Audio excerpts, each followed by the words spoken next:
Ketika ada ayat yang mengatakan wa huwa ma'akum aina ma kuntum, dialah Allah yang bersama kamu dimanapun kamu berada.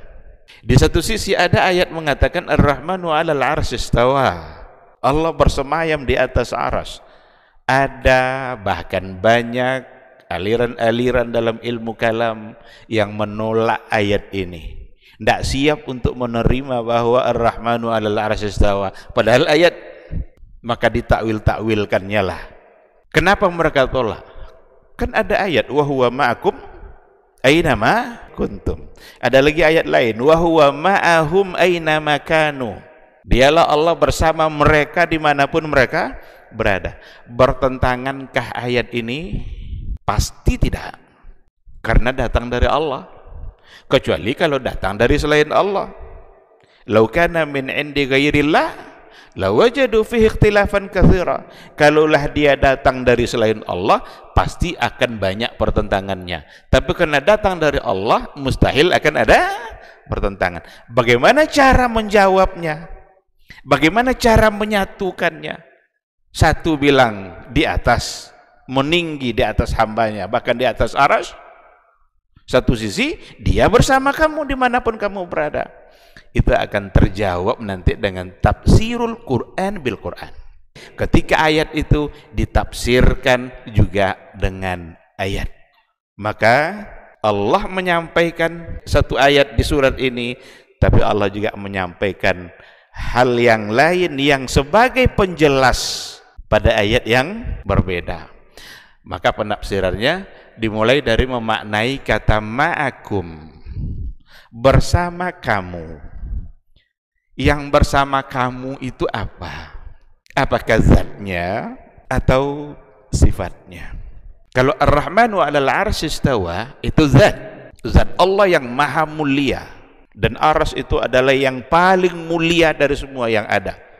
Tetapi ketika dikatakan wa huwa ma'akum, maka bersama kamu di situ itu bukanlah zat tapi sifat. Dari mana kita tahu? Dari ayat. Apa ayatnya? Ayat yang bercerita tentang Nabi Musa yang diperintahkan oleh Allah bersama Nabi Harun alaihi wassalam untuk menghadap Fir'aun. Idhaba ila Fir'auna innahu tagha. Hadapi Fir'aun itu, datangi dia, dakwahi dia, karena sesungguhnya Fir'aun itu telah melampaui batas.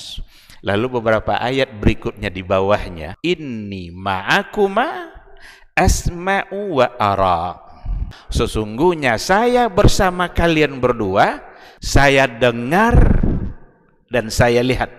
Berarti yang bersama Musa dan Harun zatkah atau sifat? Sifat. Ketika kita coba membaca ayat seperti ini namanya tafsirul Quran bil Quran, maka tidak bertentangan. Ketika dikatakan dia di atas arsy, itu zat yang maha mulia. Ketika dikatakan dia bersama kamu dimanapun kamu berada, tidak ada satu tempat pun di mana kita berada yang tertutup dari pandangan Allah Subhanahu wa ta'ala.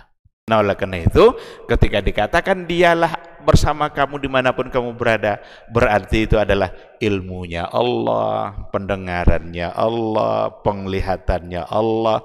Maka yang dimaksud adalah sifat, bukan zat. Sementara ayat yang pertama maksudnya adalah zat.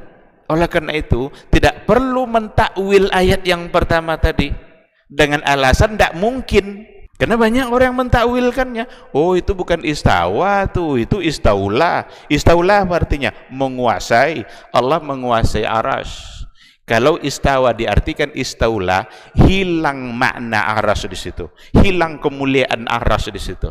Karena ketika dikatakan istawa alal arsy, itu memberikan kemuliaan tersendiri yang ada pada arsy. Karena yang dikuasai oleh Allah bukan hanya arsy.